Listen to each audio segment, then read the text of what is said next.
nhớ rồi cho nên sẽ lên sự từ này hắn nói chị giờ là ô món lò giờ là ô món lò kiểu một để có giáo tận nó cho là chú chè rồi giáo chú nó nè cái nữa nên nhập thái à nó chết tiệt cho nên sản tôi ở bên nó là chị tôi là lợn nên lo xong con tông mà rồi là tôi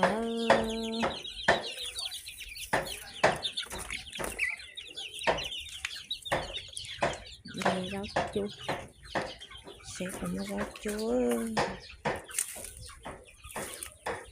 đây xong nào đây chẳng chỉ nó cho một học giáo chứ hello cho một chú nó luôn rồi những phải vào chả chuôn mà trong cái kia nữa xem mình sao thế xong chắc được nhưng mà tôi là lớn nè tôi là lớn hả chị á chị là những mà như nhồng tôi thế nào thằng tôi chỉ lớn nào mà ôi tiếng chỉ cho giáo là học giáo chuẩn nào đấy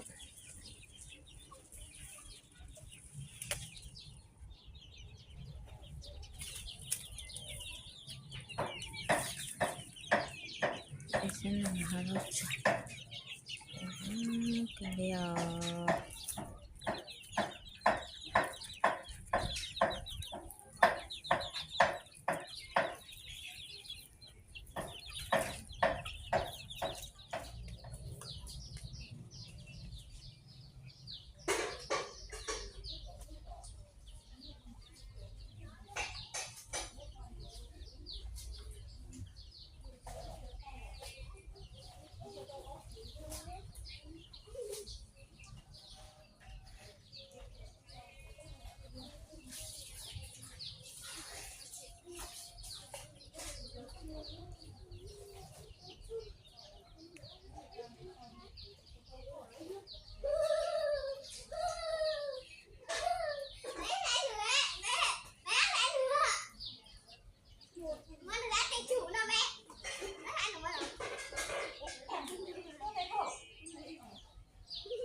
chết là một nó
cho một láng thì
thế đấy đấy chị cô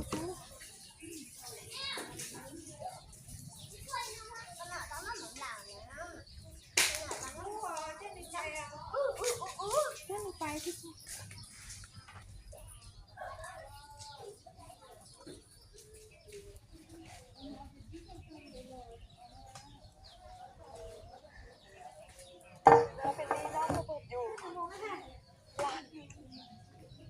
bài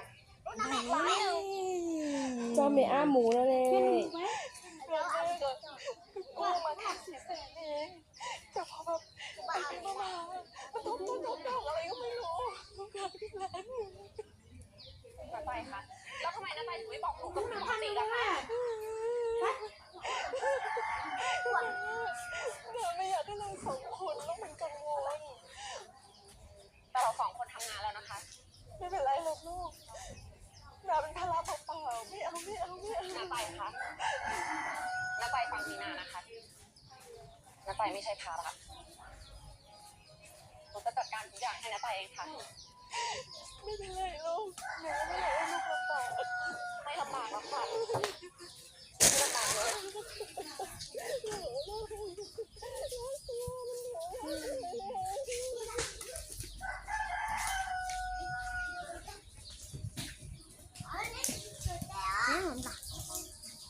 สุเต้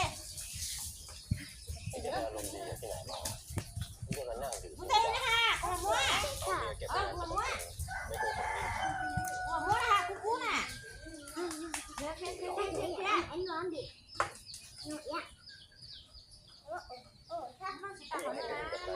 เก็บไว้ที่เที่ยวเราใครจะไปรู้ว่าเราจะมีอะไรปกปิดไว้รู้อยู่ครับอย่างเช่นอะไรวะอย่างเช่นเคยมีลูกมาก่อน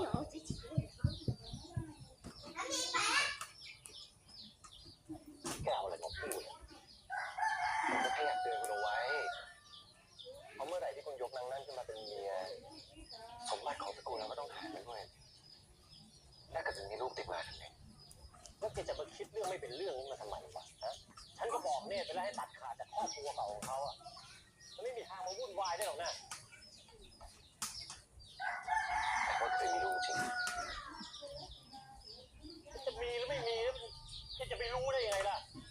แล้วมันสำคัญตรงไหนเป็นด้วยฉันไม่สนใจอ่ะเอาคุณจะทำอะไรก็ทำแล้วกันอย่าให้มีเรื่องของเขาจะเลิกมายุ่งกับเรื่องของฉันสักทีด้วยแต่ขอเตือนแกไว้ก่อนนะให้ทำตัวดีๆกับฉันบ้างถ้าแกไม่อยากมีปัญหากับประธานใหญ่ของเฟซบุ๊ก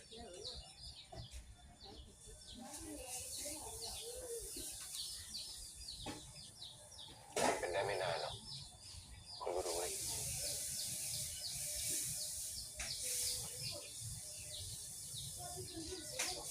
น่าขายเลยวะ